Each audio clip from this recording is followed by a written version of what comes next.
ওলাইছে ভূত সকলোৱে সাৱধান হৈ থাকিব কৰ হয় এই ঘটনাটো ক'ত ওলাইছে ভূত তো ইয়াৰ বিষয়ে জানিবলৈ ভিডিঅ'টো সম্পূৰ্ণ শেষলৈকে চাওক এইটো এটা ৰিয়েল ভিডিঅ' নহয় এইটো এটা জাষ্ট মেকিং ভিডিঅ' হয় মানে কি কোনোবাই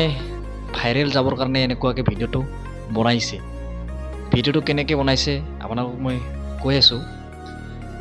এই দমকলৰ হেণ্ডপাম্প মানে এই হেণ্ডপাম্পৰ এই দমকলৰ এই ধৰাটো যে সেইটো চাগে সূতাৰে এনেকৈ বান্ধি লৈছে বান্ধি লৈ কেনে কোনোবা ওপৰত আছে ওপৰত গছৰ ওপৰত উঠি কেনে এনেকৈ ডাঙাডাঙি কৰি আছে তেনেকৈ দমকলৰ সেইটো লৰালৰি কৰি আছে আৰু কোনোবাই ভিডিঅ' কৰিছে ৰাতি তাতে ভিডিঅ'টো তেনেকৈ কোনোবা আপলোড দি দিলে ভূত ওলাইছে বুলি তেনেকৈ ভিডিঅ'টো ভাইৰেল হৈ গ'ল ৰিয়েলত নহয় ৰিয়েলত দমকল তেনেকুৱাকৈ আজিলৈকে ক'তো দেখা নাই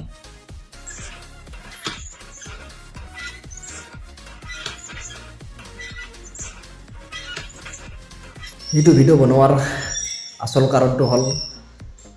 যাতে মোতকৈ সৰু সৰু ল'ৰা ছোৱালীবোৰে ভয় নকৰে মানে এইটো ৰিয়েল বুলি নাভাবে সেইকাৰণে বনালোঁ দিছ ইজ নট ৰিয়েল এইটো এটা মেকিং ভিডিঅ' হয়